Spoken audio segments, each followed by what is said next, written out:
Hello. I want to talk about an issue that I've seen in discussing spirituality with people. And keep in mind, I'm not just discussing it with you, I'm discussing it a lot more with people around me as well. Um, in person conversations, people that I think may be reticent, people that are maybe too eager to discuss the issue, all around, the whole gamut. And I've noticed an issue. And basically, what it is people that have fallen into spiritual experiences, fallen into spirits, let's say. I have a reason for putting it that way. Uh, they describe to you what makes them feel spiritual, right? And they're not really describing the feeling. It's like when somebody describes what an apple is, and they don't tend to discuss, well, it comes to me as these perceptions, these feelings of red and green and sweetness and tartness, and they'll discuss what the apple is, and they might even go into like the genetics of apples and characteristics of apple trees and things that we know about apples because of generations of working with apples. Like every apple tree has a different tasting apple, something a lot of people don't realize. Very interesting creature, the apple tree. When you get the same apple over and over, that's from a clone of a tree that gave an apple that tasted a certain way. Most apples in nature are bitter, and when you find a sweet one, its offspring are not going to be, they're not going to taste the same way. You have to clone that tree if you want more of those apples. So, let me speak by analogy with the feeling of love. Let's say you're curious about love. You've fallen in love, you thought, only to find out that there was a lot of illusion, maybe pain and suffering associated with it. So you go to somebody that's in love, and he has a loving relationship and truly seems in love. If there's anything to love, this person is in love, and therefore at least knows their own experiences of being in love. And so you ask them about the feeling of love. And perhaps you might still be suspicious that love is an illusion, but still you ask him because he has this loving relationship. And so the guy describes love, and he says, "Well, love. What is love? Love is a woman named Gladys with horned-rimmed glasses and blue hair, and you know." I suggest, if you want to fall in love, find a woman that's a court reporter, because Gladys is a court reporter. And he describes the thing he fell in love with, the person, excuse me, Gladys, hypothetical Gladys. He describes the person. And what good does that do for you? You're essentially, by implication, advised to find a person just like Gladys. But you aren't the same person. You don't have the same tastes. So there's a disconnect between what you're really trying to ask and what he describes to you. He describes to you what he fell in love with. And with spirituality, I think this is a major problem and a source of the corruption. I believe that this feeling is personal enough that you have to pay attention to what's going on when you're having that feeling. What makes you fall in love? You have to master that. And there can be rude awakenings in store. There can be all kinds of illusion that you have to deal with, and they're going to be somewhat personal. And yet, to find the person that you really do love is going to require understanding the personal character of what gives you that feeling.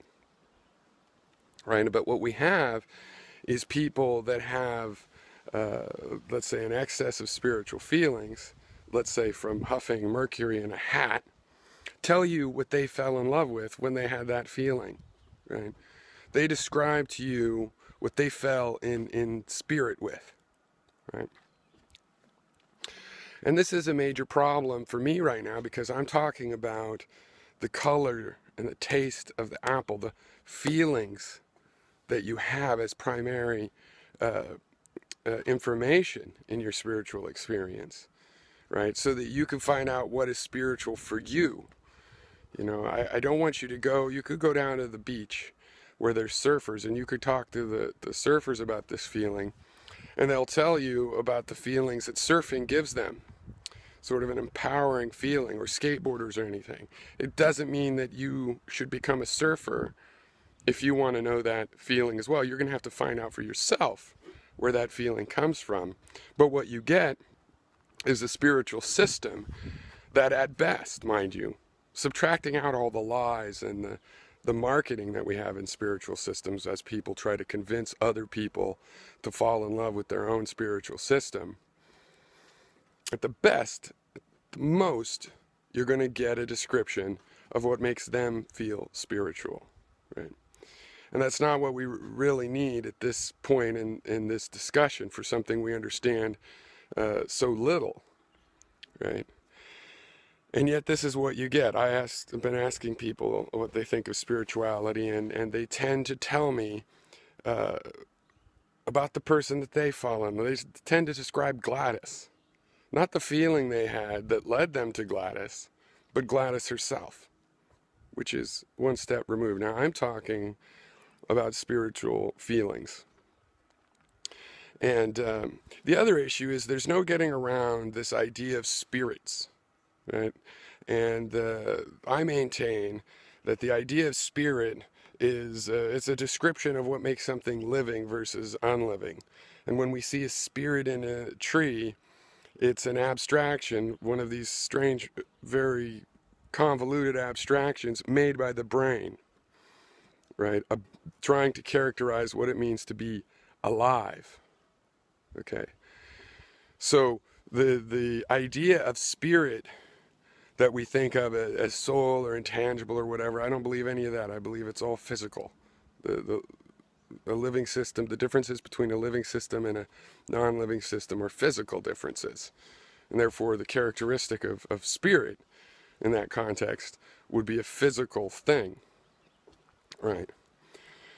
But when we're talking about things having spirit, we're really talking about what does it mean to be alive as opposed to dead, as non-alive. And if we talk about the spirit of a mountain, of Half Dome in Yosemite, it's this sense that we're probably projecting in there to a large degree, at the very least, of its livingness, you know, which comes from the fact that we're a living thing, and our relationship to that physical object, therefore, has characteristics brought by spirit, by our living nature, by the fact that we're alive, right?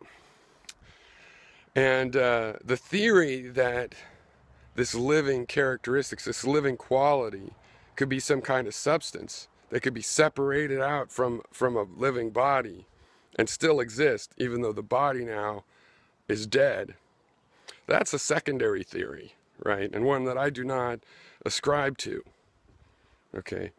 And that's the sense in which, or a sense in which I argue that we're in the spiritual world, whatever it is. This is it, right? This is where they exist. Your body is not an ugly weight holding your spirit down. It is what creates your characteristics as a living thing, whatever they may be. Still, I would rather separate that whole question from the spiritual feeling that we have during certain experiences, contemplating certain things as opposed to others, right? And I don't want to hear what, you know, I have mentioned some of the things that make me feel spiritual, being out in nature, right? But I don't believe that everybody would have that same experience in the same circumstance, right? And I've made this mistake myself in terms of thinking that introducing people to nature will have a positive spiritual effect. It might not.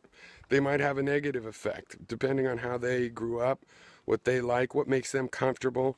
They may or may not have these positive spiritual experiences from nature, right? And so even though I pretty much always thought this way, as a materialist, I have made this mistake of describing Gladys right? And we're really trying to discuss the feelings you have and how you use them to navigate your ship to have found Gladys in your case. And in my case, it will be somebody or something different. So, you get that? Hopefully so. I have other things to say, but I guess that's the topic of this video. It's a pretty day. Welcome to the spring and summer, and the leaves are on the trees. Works for me. Cheers.